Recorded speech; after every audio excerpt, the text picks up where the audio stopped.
Hi hello good evening.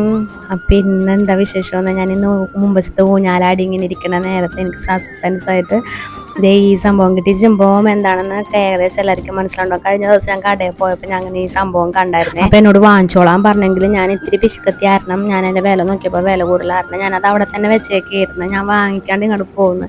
അപ്പം അതെൻ്റെ ചേട്ടൻ ശ്രദ്ധിച്ചിട്ടുണ്ടായിരുന്നു. പാവം അപ്പം ഇന്ന് കടയിൽ ചെന്ന് കഴിഞ്ഞപ്പോൾ ഈ സംഭവം ഇരിക്കുന്നുണ്ടെങ്കിൽ ഇപ്പോൾ മൂന്നെണ്ണേ ഇതിനകത്തുള്ളൂ. മൂന്നെണ്ണത്തിന് 40 രൂപ. അപ്പോൾ ഈ ഒരു മൂന്നെണ്ണവും ഇരിക്കണുണ്ടെപ്പോഴേക്കും പാവം എനിക്ക് വേണ്ടിയിട്ട് വാങ്ങിച്ചുകൊണ്ട് വന്നിരിക്കണം. കൂടെ പപ്പടവടയൊക്കെ ഉണ്ട്, വാങ്ങിച്ചുകൊണ്ട് വന്നിട്ടുണ്ട്. നല്ല അടിപൊളിയായിട്ട് സീലിങ്ങും കാര്യങ്ങളൊക്കെ ചെയ്തിട്ട് നല്ലൊരു സ്പൂണൊക്കെ വെച്ചിട്ട് കവർ ചെയ്തിട്ടാണ് നമ്മളുടെ ഈ ഗുലാബ് ജാം വാങ്ങിയത്. കുറേ ദിവസം ഞാൻ സത്യം പറഞ്ഞാൽ എന്ത് കഴിക്കണമെന്ന് ഓർത്തിരിക്കുന്നത്. ഞാനത് നോക്കണത് പുള്ളിക്കാരൻ അത് കണ്ടിട്ടുണ്ടായിരുന്നു. അപ്പം കടയിൽ കയറി കഴിഞ്ഞപ്പോൾ അത് എനിക്ക് വേണ്ടിയിട്ട് വാങ്ങിച്ചുകൊണ്ട് വന്നതാണ്. അപ്പോഴേക്കും കാക്കക്കുഞ്ഞുങ്ങളൊക്കെ എൻ്റെ അരിയത്ത് വന്നു കഴിഞ്ഞിട്ടുണ്ട്. അപ്പോൾ ആർക്കും കൊടുക്കാണ്ട് ഞാൻ വേഗം ഒരെണ്ണം കഴിച്ച് നോക്കിയാണ്, ടേസ്റ്റ് ചെയ്തൊക്കെ നോക്കിയാണ്.